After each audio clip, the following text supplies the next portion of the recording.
Filosofia e Catolicidade. Pílulas de sanidade para ouvir no trânsito. Leitura comentada de autores que tratam de temas filosóficos a partir da tradição católica. Gustavo Corsão, Padre Leonel Franca, Jacques Maritain e Padre Álvaro Calderon são alguns dos escritores cujos textos serão lidos e comentados nos podcasts. Seja bem-vindo.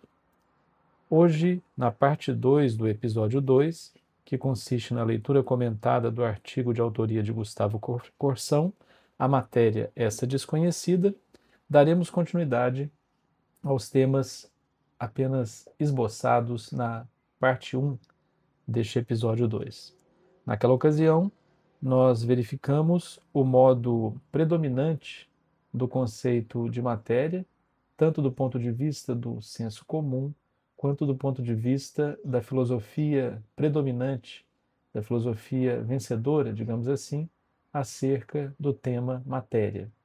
E, de modo bastante resumido, podemos dizer que, diferentemente da posição aristotélica, que entendia a matéria como uma das quatro causas, a versão predominante do conceito de matéria foi aquela que a identifica com a extensão, com a solidez, com algo que ocupa um lugar no espaço e tem uma determinada consistência, entre aspas, palpável.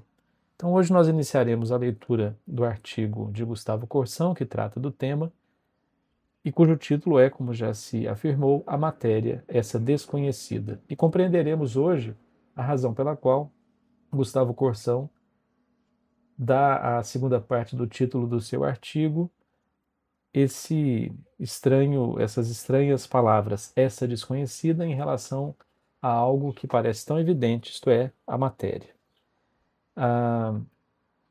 O artigo que nós leremos foi originalmente publicado no Jornal Carioca Diário de Notícias em fevereiro de 1960, mais precisamente em 14 de fevereiro de 1960, e nós leremos a versão que foi reeditada e republicada no livro editado pela Permanência, intitulado Gustavo Corsão Tomista, cuja edição é de 2012.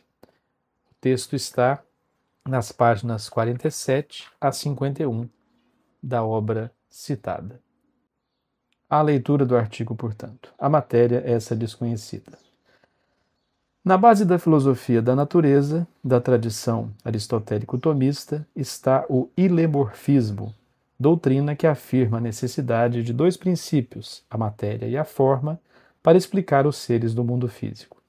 Ilemorfismo, para os que não sabem, é uma palavra que surge da união de duas palavras gregas, ilê e morfê. Morfê significa forma e ilê significa matéria. Ilemorfismo, portanto, significa a união de forma e matéria. Continuação da leitura.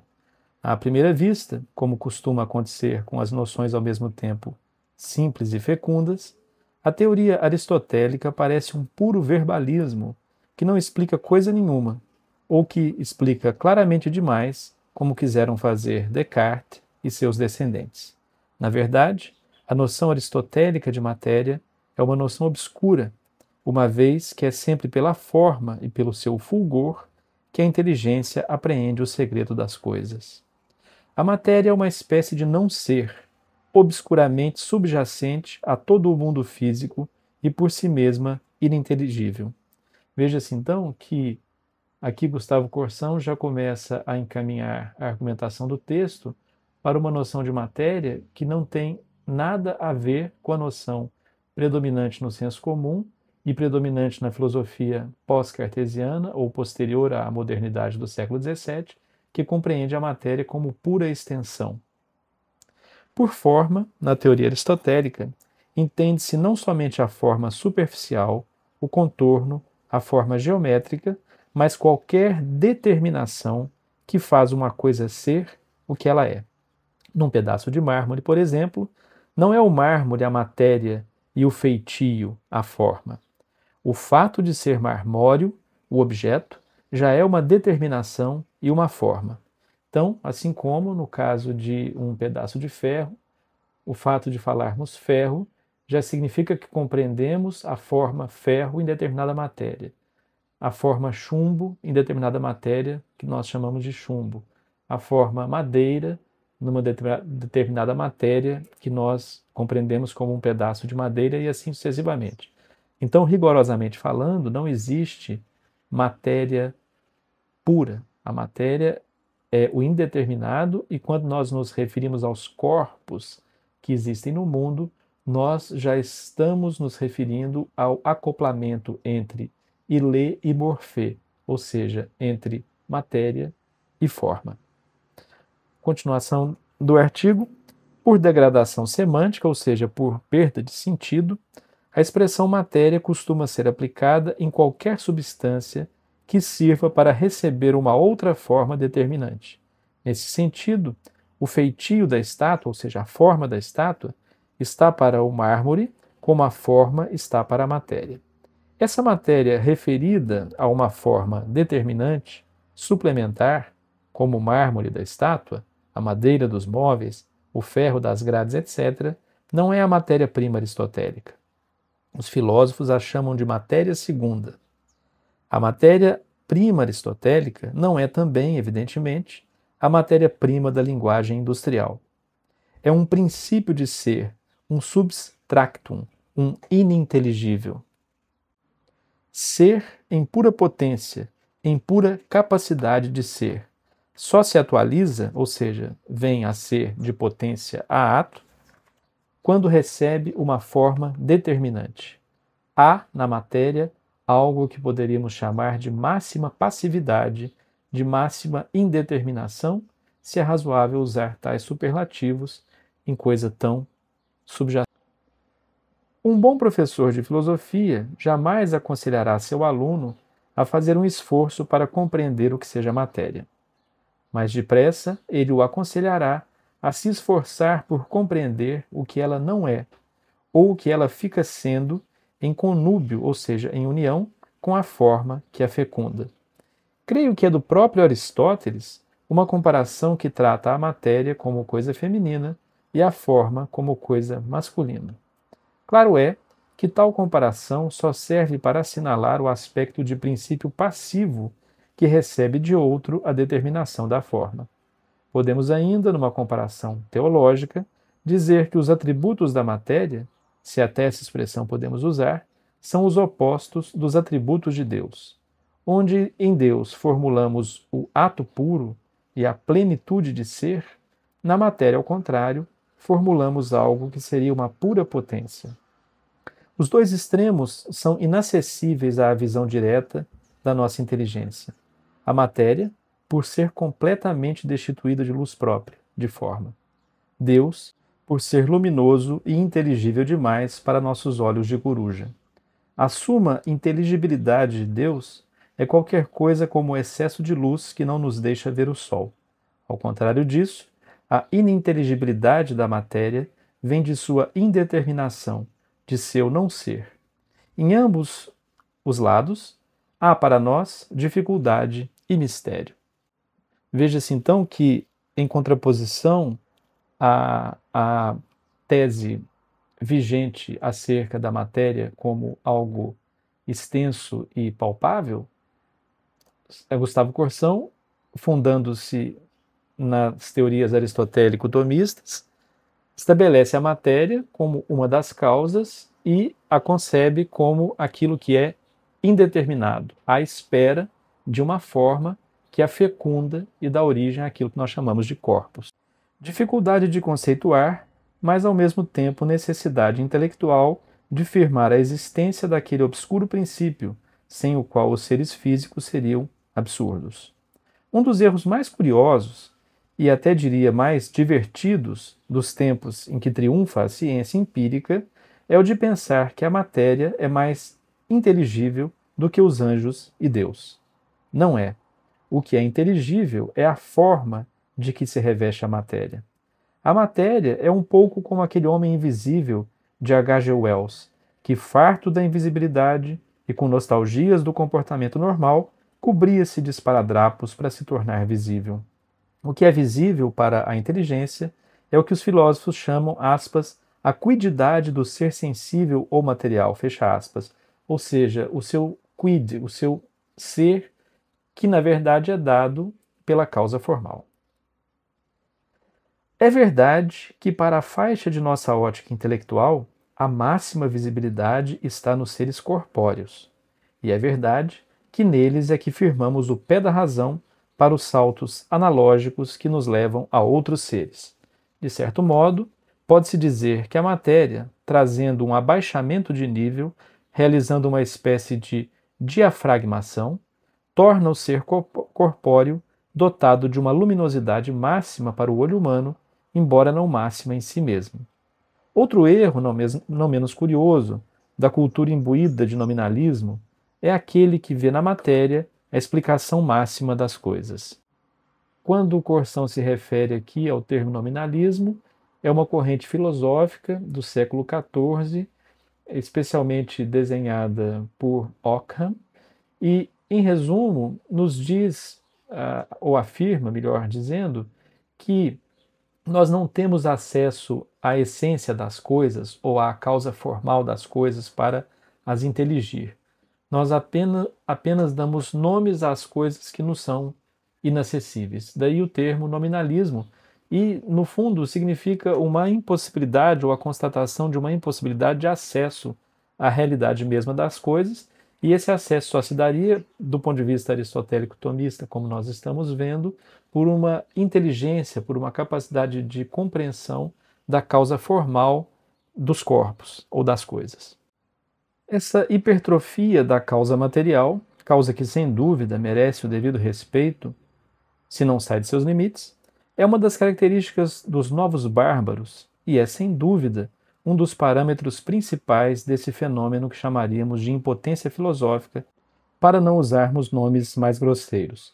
Então vejam que a importância que Gustavo Corsão dá, falando a partir do ponto de vista aristotélico-tomista, à causa formal, o possibilita fazer a crítica daqueles que dão uma importância muito grande, o que ele chamou aqui de hipertrofia, à causa material, e, paradoxalmente, compreendendo por esse termo algo palpável, sendo que na sua origem ele significa precisamente aquilo que é o não palpável. É tão, digamos, acessível, entre aspas, quanto Deus ou os anjos. E na medida em que nós compreendemos que o que dá características aos corpos é a sua forma, a sua causa formal, nós compreendemos daí que a nossa inteligência compreende a causa formal quando compreende um corpo, seja ele uma maçã ou uma cadeira. A epistemologia, ou seja, a teoria do conhecimento, epistemologia significa precisamente um logos da episteme, uma teoria do conhecimento. A epistemologia de nosso tempo está impregnada de materialismo, no sentido de supervalorizar a causa material e até de colocar nela a chave que abre os 7 selos dos enigmas do mundo. Uma prova cabal deste fato está, por exemplo, na seguinte passagem que encontramos num livro de R.A. Millikan, Prêmio Nobel de Física, mundialmente conhecido e respeitado. Eu também respeito profundamente a sua física, mas já não posso dizer o mesmo de sua filosofia. Eis a passagem, aspas, pode ser mera coincidência que o homem, que pela primeira vez observou que o frotamento do âmbar provocava nele um novo estado, nele no âmbar, né? Agora conhecido com o nome de eletrificação, fosse também o que pela primeira vez expressou a convicção de que deve existir um grande princípio de unidade que estabeleça um vínculo entre todos os fenômenos, tornando-os racionalmente inteligíveis. Por detrás de toda a aparente diversidade e mudança das coisas, existe um elemento primordial que compõe todas as coisas e cuja procura deve ser o objeto último de toda ciência natural. Mesmo sendo uma simples coincidência, de qualquer modo corresponde a Tales de Mileto a dupla honra, fecha aspas. E ele cita então a fonte, que se intitula Prótons, Fótons, Nêutrons e Raios Cósmicos. Espassa, Calpe, Argentina S.A., 1952, página 13. A seguir, o ilustre autor diz que a física moderna tem seguido o caminho preconizado por Tales de Mileto. Ora, apesar de todas as aparências de imodéstia, sou forçado a dizer que nem o grego, nem o físico moderno têm razão. O grande físico e geômetra da antiguidade não tinha vocação filosófica, e todas as vezes que um grande cientista se põe a fazer filosofia, o resultado é triste. É claro que o tal elemento primordial a que se refere Tales de Mileto, se existe como massa de que tudo é feito, já existe com tais e quais propriedades e determinações. E se assim é, já é composto de matéria e forma, e por conseguinte, não é um elemento primordial. Se, por outro lado, existe, como queria Aristóteles, isto é, como princípio de ser, então não será ele o objetivo último de toda a ciência natural, pela excelente razão de que tal princípio jamais pode ser objeto de ciência alguma. Também não é verdade que a física moderna, com suas investigações intraatômicas, esteja seguindo a linha anunciada por Tales de Mileto. Ninguém que me conste está procurando o elemento primordial de que todas as coisas são compostas. Pode-se dizer com razão que a ciência física moderna está tirando uma desforra do excesso de formalismo que tinha nos tempos comandados por Galileu e Newton. A física moderna é mais física e, conseguintemente, mais material. A análise das substâncias e as descobertas sensacionais da microfísica, de certo modo, seguem um trajeto contrário àquele preconizado pelo grego. Em vez de se encontrar uma substância de cujos grãos tudo fosse composto, o que se vê é uma complexidade tremenda de seres batizados com nomes que no mundo inteiro despertam ressonâncias de prestígio e de terror. Elétrons, prótons, nêutrons, fótons, pósitrons. E cada um desses seres, mergulhado numa obscuridade e numa irracionalidade que dá vertigem, propõe à imaginação as mais desconcertantes figuras. Chamam-se corpúsculos, mas logo o físico nos diz severamente que não devemos sequer um instante pensar que corpúsculo quer dizer corpo pequenino. O que é um elétron? Como entidade do mundo físico, será alguma coisa material, e sendo um elétron e não um próton ou um meson, tem uma forma no sentido aristotélico, da mesma maneira que um burro, uma girafa, uma árvore, uma montanha. Nesse sentido, podemos dizer que o físico da microfísica não está mais perto da matéria-prima do que um de nós que trabalha com o mundo de nossa estatura. Os conhecimentos trazidos pela física moderna podem armar problemas interessantes e novos para o filósofo, mas é errôneo pensar que estamos mais próximos, por este caminho da ciência empírica, da descoberta da tal substância de que tudo é feito. E não podemos conseguir esse resultado por uma razão simples. Com instrumentos ou a olho nu, a inteligência do homem só apreende o ser pela sua forma atualizada, ou seja, pela sua forma em ato. A matéria-prima de Aristóteles, por sua própria definição, escapa à análise empírica. A outra matéria a que se referia Tales, e atrás da qual parece andar o sábio Millikan, jamais será encontrada, porque não existe.